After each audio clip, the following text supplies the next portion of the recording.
Welcome back ಸ್ನೇಹಿತರೆ.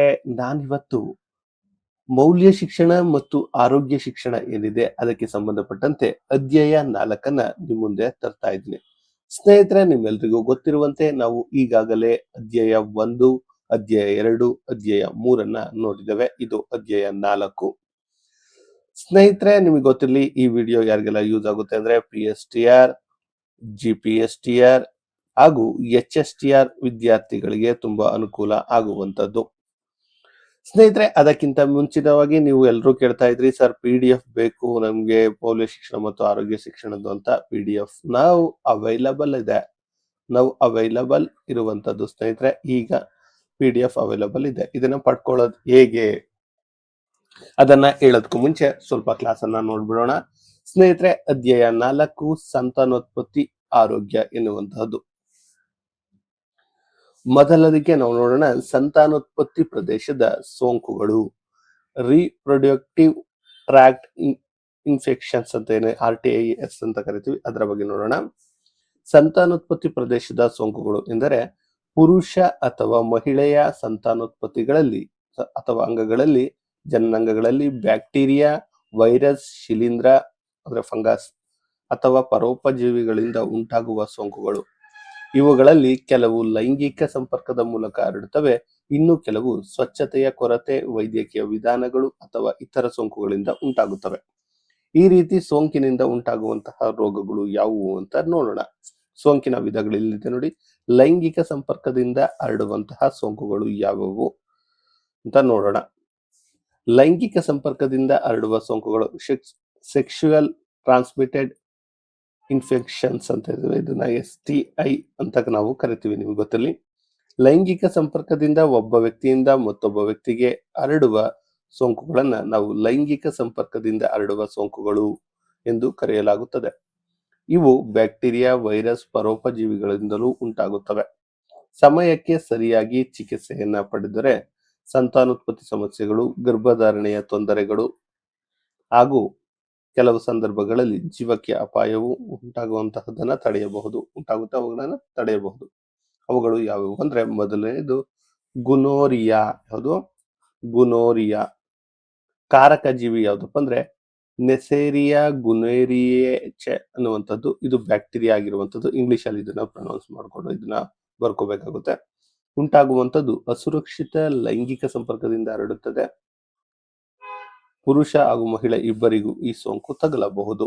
ಲಕ್ಷಣಗಳು ಏನಂದ್ರೆ ಮೂತ್ರ ವಿಸರ್ಜನೆಯ ವೇಳೆ ಉರಿ, ಶಿಶ್ನ ಅಥವಾ ಯೋನಿಯಿಂದ ಹಳದಿ ಅಥವಾ ಹಸಿರು ಬಣ್ಣದ ಸ್ರಾವ ಉಂಟಾಗುವಂಥದ್ದು, ಮಹಿಳೆಯರಲ್ಲಿ ಹೊಟ್ಟೆಯ ಕೆಳಭಾಗದಲ್ಲಿ ನೋವು, ಕೆಲವರಿಗೆ ಯಾವುದೇ ಲಕ್ಷಣಗಳು ಕಾಣಿಸದೆ ಇರಬಹುದು.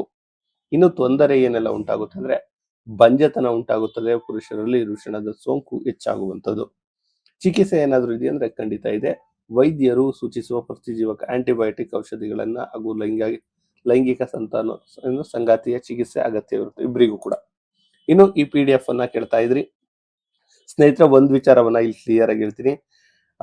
ಮೌಲ್ಯ ಶಿಕ್ಷಣ ಮತ್ತು ಆರೋಗ್ಯ ಶಿಕ್ಷಣಕ್ಕೆ ಸೋರ್ಸ್ ಏನಿದೆ ಅದು ತುಂಬಾ ಕಷ್ಟಪಟ್ಟು ಮಾಡ್ಬೇಕಾಗ್ಬತ್ತು. ಇಲ್ಲಾಂದ್ರೆ ಎಲ್ಲೂ ಕೂಡ ಮೌಲ್ಯ ಶಿಕ್ಷಣ ಮತ್ತು ಆರೋಗ್ಯ ಶಿಕ್ಷಣಕ್ಕೆ ಬೇಕಿರುವಂತಹ ಸೋರ್ಸು ಸಿಕ್ಕಿಲ್ಲ.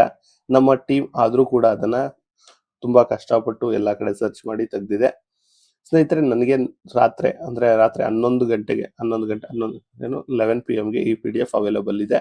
ನನಗೆ ಕೊಟ್ಟರು, ನೋಡಿದೆ ನಾನು. ತುಂಬಾ ಚೆನ್ನಾಗಿ ಇರುವಂತದ್ದು ಸ್ನೇಹಿತರೆ. ಈ PDF ಅನ್ನ ನೀವು ಪಡ್ಕೋಬೇಕು ಅಂದ್ರೆ ಜಸ್ಟ್ ಹೀಗೆ 9945005138ಗೆ ನೀವು 149 rupees ಅನ್ನ ಪೇ ಮಾಡಿ ನೀವು ಪಡ್ಕೋಬಹುದು. ಇನ್ನು ಈ PDF ಅಲ್ಲಿ ಏನೆಲ್ಲ ಇದೆ ಅಂತ ನಿಮ್ಗೆ ಹೇಳ್ಬಿಡ್ತೀನಿ ಸ್ನೇಹಿತರೆ. 8 ಚಾಪ್ಟರ್ಗಳು ಯಾವುದು ಆರೋಗ್ಯ ಶಿಕ್ಷಣಕ್ಕೆ ಸಂಬಂಧಪಟ್ಟಂತೆ, 7 ಚಾಪ್ಟರ್ಗಳು ಮೌಲ್ಯ ಶಿಕ್ಷಣಕ್ಕೆ ಸಂಬಂಧಪಟ್ಟಂತೆ ಇರುವಂತದ್ದು. ಒಟ್ಟು 178 ಪುಟಗಳನ್ನ ಒಳಗೊಂಡಿರುವಂತದ್ದು. ಇದರ ಜೊತೆಯಲ್ಲಿ 7 ವರ್ಷದ ಪ್ರಶ್ನೆಗಳು ಕೂಡ ಇರುವಂತದ್ದು. ಒಂದು ರೀತಿ ಮೌಲ್ಯ ಮತ್ತು ಆರೋಗ್ಯ ಶಿಕ್ಷಣದ ಕಂಪ್ಲೀಟ್ ಪ್ಯಾಕೇಜ್ ಆಗಿರುವಂತದ್ದು. ಸ್ನೇಹಿತರೆ, ಇನ್ನೊಂದು ವಿಚಾರವನ್ನು ಹೇಳ್ತೀವಿ. ಇಲ್ಲಿ ಜಸ್ಟ್ ನಮ್ಮ ಹತ್ರ ಮೌಲ್ಯ ಶಿಕ್ಷಣ ಅಲ್ಲ, 6ರಿಂದ 10ನೇ ತರಗತಿಯ ಸೋಷಿಯಲ್ ಸೈನ್ಸ್ PDF ಕೂಡ ಇರುವಂತದ್ದು, 7ರಿಂದ 10ನೇ ತರಗತಿಯ ಸೈನ್ಸ್ PDF ಇರುವಂತದ್ದು, EVS ಕೂಡ ಇರುವಂಥದ್ದು. ಇನ್ನು ಕನ್ನಡ ಕೂಡ ಇರುವಂಥದ್ದು. ಯಾವುದು? ಕನ್ನಡ ಕೂಡ ಇರುವಂಥದ್ದು. ಇದಷ್ಟೇ ಅಲ್ಲದೆ ಸೈಕಾಲಜಿ ಕೂಡ ಇದೆ ನಮ್ಮ ಬಳಿ. ಇನ್ನು ಉಳಿದಂತೆ ಕಂಪ್ಯೂಟರ್, ಇಂಪಾರ್ಟೆಂಟ್ ಕಂಪ್ಯೂಟರ್ PDF ಕೂಡ ಇರುವಂಥದ್ದು. ನಿಮಗೆ ಯಾವ PDF ಬೇಕೋ ಅದನ್ನ ಪಡ್ಕೋಬಹುದು. ಅದನ್ನು ಪಡ್ಕೊಳ್ಳೋದು ಹೇಗೆ ಅಂದ್ರೆ ಇದೇ ನಂಬರ್ಗೆ 9945005138ಗೆ ನೀವು ವಾಟ್ಸಪ್ ಮೂಲಕ ಕಾಂಟ್ಯಾಕ್ಟ್ ಮಾಡಿ ನೀವು ಇದನ್ನ ಪಡ್ಕೋಬಹುದು. Okay, clear? PDF ಬಗ್ಗೆ ಕ್ಲಿಯರ್ ಆಯ್ತು ಅನ್ಕೊಳ್ತೀನಿ. ಮುಂದೆ ಹೋಗೋಣ. ಇನ್ನು ಈ ರೋಗವನ್ನ, ಗುನರಿಯ ರೋಗವನ್ನ ತಡೆಗಟ್ಟುವ ವಿಧಾನ, ಕಾಂಡಮ್ ಬಳಕೆಯನ್ನ ಮಾಡಬಹುದು. ಒಬ್ಬನೇ ನಿಷ್ಠಾವಂತ ಸಂಗಾತಿಯ ಜೊತೆ ಇರುವಂತದ್ದು. ಸೋಂಕಿನ ಅನುಮಾನವಿದ್ದರೆ ತಕ್ಷಣ ಪರೀಕ್ಷೆ ಮಾಡಿಸ್ಕೊಳ್ಳೋದು. ಇನ್ನು ಸಿಫಿಲಿಸ್ ಎನ್ನುವಂಥದ್ದು ಕೂಡ, ಇದು ಕೂಡ ಒಂದು ಕಾಯಿಲೆ ಆಗಿರುವಂಥದ್ದು. ಇದಕ್ಕೆ ಕಾರಕ ಜೀವಿ ಯಾವುದಂದ್ರೆ ಥ್ರೆಫೋನಿಮಾ ಫೆಲಿಡಮ್ಸ್ ಅಂತ ಎನ್ನುವಂತಹ ಬ್ಯಾಕ್ಟೀರಿಯಾದಿಂದ ಆಗುತ್ತೆ. ಇಲ್ಲಿ ಹಂತಗಳು ಇದೆ. ಸಿಫಿಲಿಸ್ ಅಲ್ಲಿ ಹಂತಗಳು: ಪ್ರಾಥಮಿಕ ಹಂತ ನೋವಿಲ್ಲದ ಗಾಯಗಳಾಗುತ್ತೆ. ದ್ವಿತೀಯ ಹಂತದಲ್ಲಿ ಚರ್ಮದ ಮೇಲೆ ದದ್ದು ಅಥವಾ ಜ್ವರ ಬರುವಂಥದ್ದು. ಸುಪ್ತ ಹಂತದಲ್ಲಿ ಲಕ್ಷಣಗಳಿಲ್ಲ. ತೃತೀಯ ಹಂತದಲ್ಲಿ ಮೆದುಳು, ಹೃದಯ ಮತ್ತು ನರಮಂಡಲಕ್ಕೆ ಹಾನಿಯನ್ನು ಉಂಟು ಮಾಡಬಹುದು. ಇದಕ್ಕೆ ಪೆನ್ಸಿಲಿನ್ ಮುಖ್ಯ ಔಷಧಿಯಾಗಿರುತ್ತದೆ. ಆರಂಭದಲ್ಲೇ ಚಿಕಿತ್ಸೆ ಪಡೆದರೆ ಸಂಪೂರ್ಣ ಗುಣಮುಖ ಆಗಬಹುದು ಸಿಫಿಲಿಸ್ಗೆ. ಇದನ್ನು ತಡೆಗಟ್ಟುವುದಕ್ಕೆ ಅಸುರಕ್ಷಿತ ಲೈಂಗಿಕ ಸಂಪರ್ಕವನ್ನ ನಾವು ತಡಿಬೇಕು. ಗರ್ಭಿಣಿಯರು ಕಡ್ಡಾಯವಾಗಿ ತಪಾಸಣೆ ಮಾಡಿಸ್ಕೋಬೇಕು ಅಷ್ಟೇ. ಇನ್ನೊಂದು ಕ್ಲೆಮಿಡಿಯಾ. ಇದು ಕಾರಕ ಜೀವಿ ಅಂದ್ರೆ ಕ್ಲೆಮಿಡಿಯಾ ಟ್ರಾನ್ಸೋಮೆಟಿಕ್ ಅನ್ನುವಂತಹ ಬ್ಯಾಕ್ಟೀರಿಯಾದಿಂದ ಬರುವಂತದ್ದು. ಲಕ್ಷಣಗಳು: ಮೂತ್ರ ವಿಸರ್ಜನೆಯಾದಾಗ ಉರಿ, ಅಸಾಮಾನ್ಯ ಯೋನಿ ಅಥವಾ ಶಿಶ್ನದ ಸ್ರಾವ, ಹೊಟ್ಟೆ ನೋವು. ಹಲವರಿಗೆ ಯಾವುದೇ ಲಕ್ಷಣ ಇರುವುದಿಲ್ಲ. ತೊಂದರೆ ಅಂದ್ರೆ ಮಹಿಳೆಯರಲ್ಲಿ PID, ಬಂಜತನ, ನವಜಾತ ಶಿಶುಗಳಿಗೆ ಸೋಂಕು ಹರಡುವ ಸಾಧ್ಯತೆ. ಸ್ನೇಹಿತರೆ, ನಾನು ಹೇಳ್ತಾ ಇದ್ದೀನಲ್ಲ, ಇದನ್ನ ನೀವು PDF ನಲ್ಲಿ ನೋಡ್ಕೋಬಹುದು ಇನ್ನು ಅದ್ಭುತವಾಗಿ. ನಾನು ಸ್ವಲ್ಪ ಸಮಯ ಕಡಿಮೆ ಇದೆ ಅನ್ನುವಂಥ ಕಾರಣಕ್ಕೆ ಸ್ವಲ್ಪ ಸ್ಪೀಡ್ ಆಗಿ ಹೋಗ್ತಾ ಇದ್ದೀನಿ.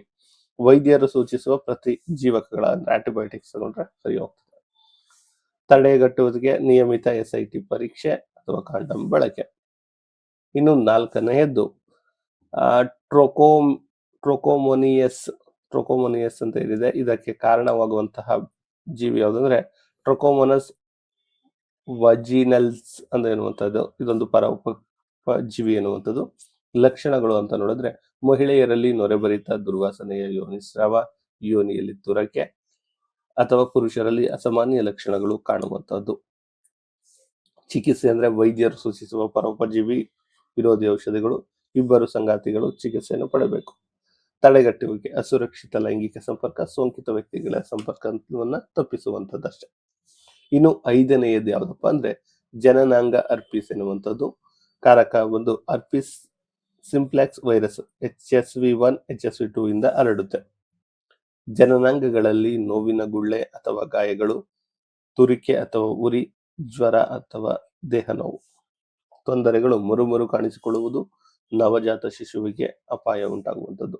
ಚಿಕಿತ್ಸೆ ಅಂದ್ರೆ ವೈರಸ್ ಅನ್ನ ಸಂಪೂರ್ಣವಾಗಿ ನಿವಾರಿಸಲು ಸಾಧ್ಯವಿಲ್ಲ. ವೈರಸ್ ವಿರೋಧಿ ಔಷಧಿಗಳನ್ನು ತಗೊಂಡು ಲಕ್ಷಣಗಳನ್ನು ಕಡಿಮೆ ಮಾಡಬಹುದು. ತಡೆಗಟ್ಟುವೆ ಗಾಯಗಳಿಗೆ ಸಮಯಕ್ಕೆ ಸರಿಯಾಗಿ ಲೈಂಗಿಕ ಸಂಪರ್ಕ ತಪ್ಪಿಸುವುದು, ಕಾಂಡಮ್ಗಳನ್ನ ಬಳಕೆ ಮಾಡುವಂಥದ್ದು. ಇನ್ನು HIV ಅಲ್ಲ, ಇದು HPV, ಹ್ಯೂಮನ್ ಪ್ಯಾಪಿಲೋಮಸ್ ಅನ್ನುವಂತಹದ್ದು. ಇಲ್ಲಿ HPV ಒಂದು ವೈರಸ್ ಸೋಂಕಾಗಿರುವಂಥದ್ದು. ಇದು ಅತ್ಯಂತ ಸಾಮಾನ್ಯವಾಗಿ SITಗಳಲ್ಲಿ ಕಾಣಿಸುವಂಥದ್ದು. ಸೆಕ್ಷುವಲ್ ಟ್ರಾನ್ಸ್ಮಿಟ್ ಇದರಲ್ಲಿ. ಲಕ್ಷಣಗಳು ಏನಪ್ಪಾ ಅಂದ್ರೆ ಜನನಾಂಗಗಳಲ್ಲಿ ಉರಿ ಕಾಣಿಸಿಕೊಳ್ಳುವಂಥದ್ದು. ಅನೇಕ ಸಂದರ್ಭದಲ್ಲಿ ಯಾವುದೇ ಲಕ್ಷಣಗಳು ಇರುವುದಿಲ್ಲ. ತೊಂದರೆ: ಗರ್ಭಕಂಠದ ಕ್ಯಾನ್ಸರ್ ಬರಬಹುದು, ಗುದದ್ವಾರ ಅಥವಾ ಬಾಯಿಯ ಕೆಲವು ಕ್ಯಾನ್ಸರ್ಗಳು ಕಾಣಬಹುದು. ವೈರಸ್ಗೆ ನೇರ ಚಿಕಿತ್ಸೆ ಇಲ್ಲ. ನರ ಹುರಿಗಳಿಗೆ ಚಿಕಿತ್ಸೆ ಲಭ್ಯವಿದೆ. HPV ಲಸಿಕೆ ಅತ್ಯಂತ ಪರಿಣಾಮಕಾರಿಯಾಗಿರುವಂಥದ್ದು. ಇನ್ನು ತಡೆಗಟ್ಟುವಿಕೆಗೆ HPV ಲಸಿಕೆ ನಿಯಮಿತ ಗರ್ಭಕಂಠ ಪರೀಕ್ಷೆ ಅಂದ್ರೆ ಪಾಪ್ ಟೆಸ್ಟ್ ಮಾಡಬೇಕು, ಸುರಕ್ಷಿತ ಲೈಂಗಿಕ ಸಂಪರ್ಕ ಇರಬೇಕು. ಇನ್ನು HIV ಇವಾಗ ಜಾಸ್ತಿ ಇರುವಂತದ್ದು. ಕಾರಕ ನಿಮ್ಗೆ ಗೊತ್ತಿದೆ, HIV ವೈರಸ್ ಆಗಿರುವಂಥದ್ದು. ಹ್ಯೂಮನ್ ಇಮೋಡೆಫಿಷಿಯನ್ಸಿ ವೈರಸ್ ಅಂತ ಬರುತ್ತೆ. ಇದನ್ನ ನೀವು ಉಚ್ಚಾರಣೆ ಅದ್ಭುತವಾಗಿ ಮಾಡ್ಕೊಳ್ಳಿ. ರೋಗ ನಿರೋಧಕ ಶಕ್ತಿಯನ್ನ ದುರ್ಬಲಗೊಳಿಸುತ್ತದೆ. ಚಿಕಿತ್ಸೆ ಇಲ್ಲದೆ ಮುಂದುವರಿದರೆ ಏಡ್ಸ್ ಅಂತ ಹಂತಕ್ಕೆ ತಲುಪಬಹುದು. ಹರಡುವ ಮಾರ್ಗಗಳು ಹೀಗಿರುವಂಥದ್ದು. ಅಸುರಕ್ಷಿತ ಲೈಂಗಿಕ ಸಂಪರ್ಕ, ಸೋಂಕಿತ ರಕ್ತ ಅಥವಾ ಸೋಂಕಿತ ಸೂಜಿ ಅಥವಾ ಸಿರಿಂಜ್ ಬಳಕೆ, ತಾಯಿಯಿಂದ ಮಗುವಿಗೆ. ಲಕ್ಷಣಗಳು: ಆರಂಭದಲ್ಲಿ ಜ್ವರ ಹಾಗೂ ಗಂಟಲು ನೋವು, ತೂಕ ಕಡಿಮೆಯಾಗುವುದು, ದೀರ್ಘಕಾಲದ ಜ್ವರ, ಮರು ಸೋಂಕುಗಳು. ಚಿಕಿತ್ಸೆ: ಎಟಿಆರ್ ಪರೀಕ್ಷೆಯನ್ನ ART ಮೂಲಕ ವೈರಸ್ ಅನ್ನು ನಿಯಂತ್ರಿಸಬಹುದು. ಸಮಯಕ್ಕೆ ಸರಿಯಾಗಿ ಚಿಕಿತ್ಸೆ ಪಡೆದು ದೀರ್ಘಕಾಲದ ಆರೋಗ್ಯಕರ ಜೀವನ ನಡೆಸಬಹುದು. ತಡೆಗಟ್ಟುವಿಕೆ: ಮಾಮೂಲಿ ಅದೇ, ಸುರಕ್ಷಿತ ರಕ್ತ ವರ್ಗಾವಣೆ, ಹೊಸ ಸೂಜಿಗಳ ಬಳಕೆ, ಕಾಂಡೋಮ್ ಬಳಕೆ, ಗರ್ಭಿಣಿಯರಿಗೆ HIV ಪರೀಕ್ಷೆ ಅಗತ್ಯ. ಇನ್ನು ಲೈಂಗಿಕ ಸಂಪರ್ಕವಲ್ಲದ ಕೆಲವೊಂದು ಸೋಂಕುಗಳಿವೆ. ಅವು ಅಂದ್ರೆ ಯೋನಿಯ ಶಿಲೀಂಧ್ರ ಸೋಂಕು, ಬ್ಯಾಕ್ಟೀರಿಯಲ್ ವ್ಯಾಜಿನೋಸಿಸ್ ಅನ್ನುವಂಥದ್ದು, ಪ್ರಸವ, ಗರ್ಭಪಾತ ಅಥವಾ ವೈದ್ಯಕೀಯ ಉಪಕರಣಗಳು ಉಂಟಾಗುವ ಸೋಂಕುಗಳು ಇರುವಂಥದ್ದು. ಲಕ್ಷಣಗಳು ಅಂದ್ರೆ ಮಾಮೂಲಿ ಯೋನಿ ಅಥವಾ ಶಿಶ್ನದಿಂದ ಸ್ರಾವ, ದುರ್ವಾಸನೆ, ಜನನಾಂಗಗಳಲ್ಲಿ ತುರಿಕೆ ಅಥವಾ ಉರಿ, ಮೂತ್ರ ವಿಸರ್ಜನೆ ವೇಳೆ ನೋವು ಅಥವಾ ಉರಿ, ಕೆಳ ಹೊಟ್ಟೆ ನೋವು, ಲೈಂಗಿಕ ಸಂಪರ್ಕದ ವೇಳೆ ನೋವು, ಗಾಯಗಳು, ಗುಳ್ಳೆಗಳು, ಹುಣ್ಣುಗಳು, ಜ್ವರ, ಹಲವು ಸಮಸ್ಯೆಗಳನ್ನು ಕಾಣಬಹುದು. ಇವುಗಳನ್ನು ತಡೆಗಟ್ಟುವಂತಹ ವಿಧಾನ ಆಗ್ಲೇ ಹೇಳಿದಂತೆ ವೈಯಕ್ತಿಕ ಮತ್ತು ಜನನಾಂಗಗಳ ಸ್ವಚ್ಛತೆಯನ್ನ ಕಾಪಾಡಿಕೊಳ್ಬೇಕು. ಸುರಕ್ಷಿತ ಲೈಂಗಿಕ ಸಂಪರ್ಕ ಮಾಡಬೇಕು. ಒಬ್ಬನೇ ಸಂಗಾತಿಯೊಂದಿಗೆ ನಿಷ್ಠಾಬದ್ಧ ಸಂಬಂಧ. ಸೋಂಕಿತ ಲಕ್ಷಣಗಳಿದ್ದರೆ ತಜ್ಞ ವೈದ್ಯರನ್ನ ಸಂಪರ್ಕಿಸಬೇಕು. ವೈದ್ಯರ ಸಲಹೆಯಂತೆ ಪೂರ್ಣ ಚಿಕಿತ್ಸೆ ಪಡೆಯಬೇಕು. HPV ಅಥವಾ ಹೆಪಟೈಟಿಸ್ ಬಿ ಲಸಿಕೆಗಳನ್ನು ಪಡೆಯುವುದು ಅರ್ಹರಿಗೆ ಅದನ್ನು ನೀಡಬಹುದು. ತೊಂದರೆಗಳೇನೇನಾಗುತ್ತೆ ಅಂದ್ರೆ ಸಂತಾನಹೀನತೆ, ಗರ್ಭಧಾರಣೆಯ ಸಮಸ್ಯೆಗಳು, ಗರ್ಭಾಶಯದ ಹೊರಗಿನ ಗರ್ಭಧಾರಣೆ, ಗರ್ಭಕಂಠ ಕ್ಯಾನ್ಸರ್ ಅಪಾಯಗಳು, HIV ಸೋಂಕಿನ ಅಪಾಯಗಳನ್ನು ನಾವು ನೋಡಬಹುದು. ಪರೀಕ್ಷೆಯ ಮುಖ್ಯ ಅಂಶಗಳು ಅಂದ್ರೆ ಇವೆ ನೋಡಿ: ಸಂತಾನೋತ್ಪತ್ತಿ ಪ್ರದೇಶದ ಸೋಂಕುಗಳು, ಲೈಂಗಿಕ ಸಂಪರ್ಕದಿಂದ ಹರಡುವ ಸೋಂಕುಗಳು, ಪ್ರಮುಖ ಲಕ್ಷಣಗಳು ಅಸಹಜ ಸ್ರಾವ, ತುರಿಕೆ, ಇವೆಲ್ಲ ಬಿಟಾಕಿ. ಇದು ಸ್ನೇಹಿತರೆ ಸಂತಾನೋತ್ಪತ್ತಿ ಮತ್ತು ಆರೋಗ್ಯ. ಆಯ್ತಾ? ನಿಮ್ಗಾಗ್ಲೇ ಹೇಳದಂತೆ ಇದು ಇನ್ನು 5ನೇ ಚಾಪ್ಟರ್ ಬೆಳವಣಿಗೆ, ಅಭಿವೃದ್ಧಿ ಮತ್ತು ಪಕ್ವತೆ. ಅಂದ್ರೆ ಇದು ಯಾವುದು ಆರೋಗ್ಯ ಶಿಕ್ಷಣದ 5ನೇ ಅಧ್ಯಾಯ. ಇನ್ನು ಸ್ನೇಹಿತರೆ ಈ PDF ನಿಮ್ಗೆ ಏನಾದ್ರು ಬೇಕು ಅಂದ್ರೆ ಆಗ್ಲೇ ಹೇಳಿದ್ನಲ್ಲ, ಈ ನಂಬರ್ಗೆ 9945005138ಗೆ 149 rupees ಅನ್ನ ಪೇ ಮಾಡುವ ಮೂಲಕ ಪಡೆದುಕೊಳ್ಳಬಹುದು.